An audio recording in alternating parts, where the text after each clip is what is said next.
Sa ating mga situations, huwag nating i-base doon ang kaugnayan natin sa Diyos. Halimbawa, ang situation mo ay maganda o feeling mo love ka ni Lord, magandang situation mo. Di ba?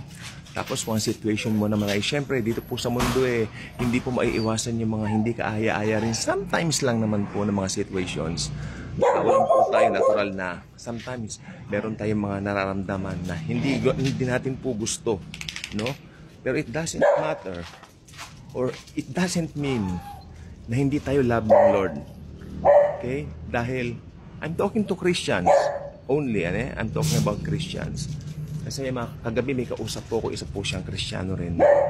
Mag-pray na lang natin. Hindi ko na papangalanan. Yung kapatid po niya ngayon ay nasa ICU due to diabetes complication.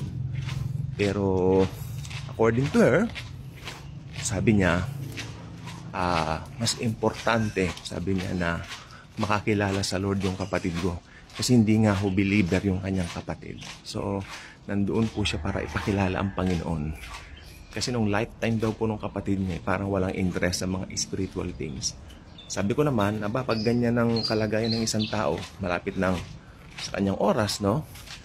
At feeling niya, mamatay na siya, doon ang tamang time ng pagpapatanggap. Dahil parang feeling niya wala na siyang choice. Nakakalungkot tatanggap kay Lord out of wala nang choice. Yeah. So ayan po, sa mundong ito, may mga bagay na pinagdaraanan po tayong ganyan. Pero feel secured po tayo. Hindi lang po feeling secured, kundi secured po tayo. Hindi po based sa atin pong pakiramdam o feelings, no? Hindi nga po feeling secured, kundi nararamdaman natin secured tayo, pero we are indeed secured. Dahil ang pagiging secured natin nakabase sa salita ng Diyos. So basahin natin, 2 talata lang po. 1 John chapter 3 verses 1 and 2. 1 John chapter 3 verses 1 and 2. Tingnan natin. Bibles po please. NKJV po itong sa aking Biblia dito na physical book po, no? Sige. Behold what manner of love the Father has bestowed on us, that we should be called children of God. Kita niyo po? Therefore, the world does not know us, because it did not know Him. Ang gusto ko po yan.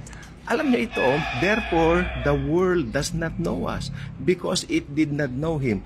Na-rebuke po ko dyan, kasi sabi ko, bakit marami nagtatawa? Parang hindi pinapansin pag nag-share ako ng gospel, pag nag-share ako ng tungkol kay Lord, sa Bible, kay Jesus, mga ganyan.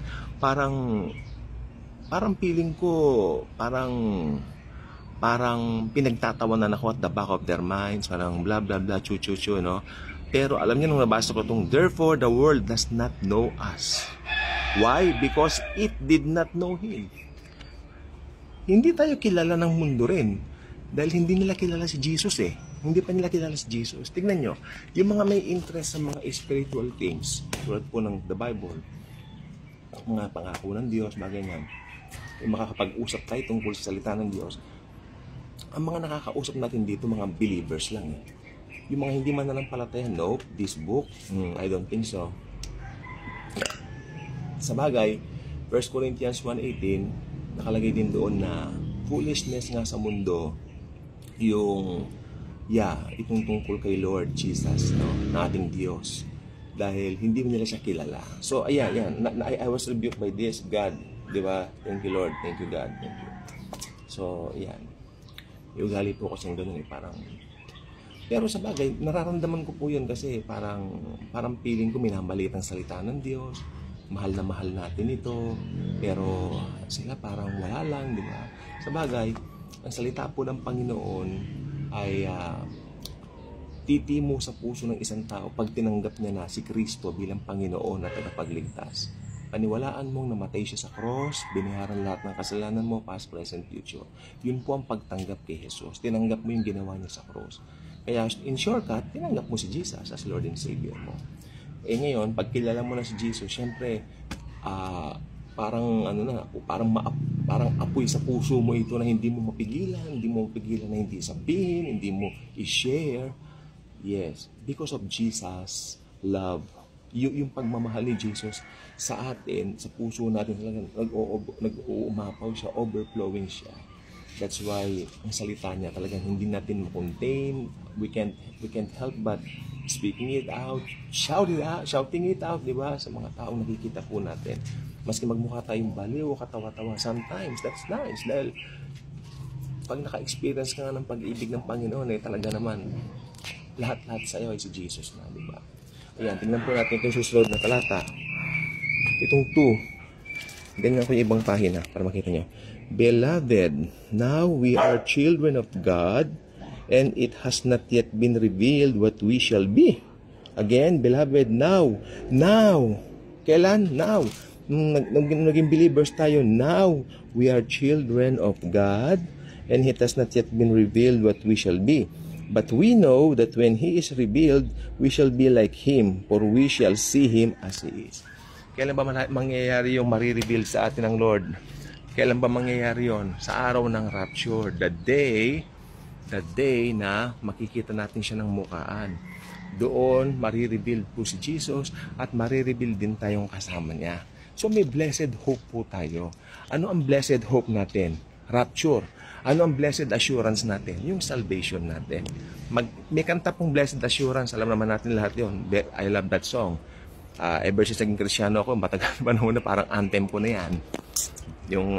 Especially yung version ni George Beverly Shea. Meron kami niyan sa plaka, yung sa vinyl, no? LP. So, play ko po yan dun sa record player namin.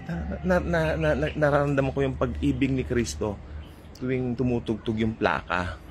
Dahil doon, sinasabi po dito na, blessed assurance, Jesus is mine. Ang kinin mo si Jesus, siya ay personal Lord and Savior mo. Gusto ni Jesus, ang buong pagkatao mo, i-feel niya ng kanyang presence. Okay? Of course, nandiyan na po ang presence niya, pero just be conscious of His presence. He's there with you. Yan. Yun ang blessed assurance natin. Yung blessed assurance natin is salvation. Pero ano naman yung blessed hope? Ang blessed hope po ay ang pagdating ng Panginoong Jesucristo para dagitin ang believers niya. Yan po ang araw ng rapture. The rapture is the blessed hope. We have a blessed hope. Okay? We have a blessed hope. At ang blessed hope natin anytime. Malay nyo, hindi pa tapos tong preaching natin dito itong pagre-record natin dito ma-blessed hope na tayo. Blessed hope, rapture. Okay? Babasa ka ng Bible. Babasa siyang Bible. You have the Bible? Okay, so, ganun po talaga ang pangako ng Lord, no? Basahin natin to. Beloved, again, I like to repeat it, no? Beloved, now we are children of God, and it has not yet been revealed what we shall be. Magiging ano nga ba tayo? Glorified body. Glorified tayo. Meron tayong ganito, pero bago na lahat, no? Ano bang example ng glorified body? Si Jesus mismo, nakakatagos siya doon sa pintong nakasara. Tumagos siya ron. Meron na naman tayong may followers daw tayong bago sa Threads. Okay? So ayan, nakakatagos ang Panginoon dito sa ganito, sa dingding, at pwede tayong pumunta in outer space in a second. Ganun po ang glorified body. At saka isa pang katangian ng glorified body, yung madali kang pumunta mula rito hanggang langit. Kaya si Jesus nung umakyat si Jesus sa langit, pling, ganun lang. Okay? Ayan. We know that when He is revealed, we shall be like Him. I like that. For we shall see Him as He is. Kung marami nagtatanong, ano raw bang itsura ni Jesus? O yun, makikita po natin siya as He is. As He really is sa araw ng rapture. So I declare, ako claim ko, hindi na ako mamamatay physically. Claim ko na po na tayo po ay mararapture na at tayo po ay sabay-sabay papaitaas to meet Jesus in the air. Ay, excited. Excited na ako. Kaya excited ba? Napapasayaw na ako. May kanta dati yung, I'm so excited na ngayon. Mas lalo kang dapat maging excited kay Jesus. Kay Jesus dapat. Kaysa sa anumang mga bagay na walang kapararahan. So, kay Jesus tayo maging excited. Sapagkat pag si Jesus ang excitement mo, well, that's true and exciting. That's real exciting. God bless.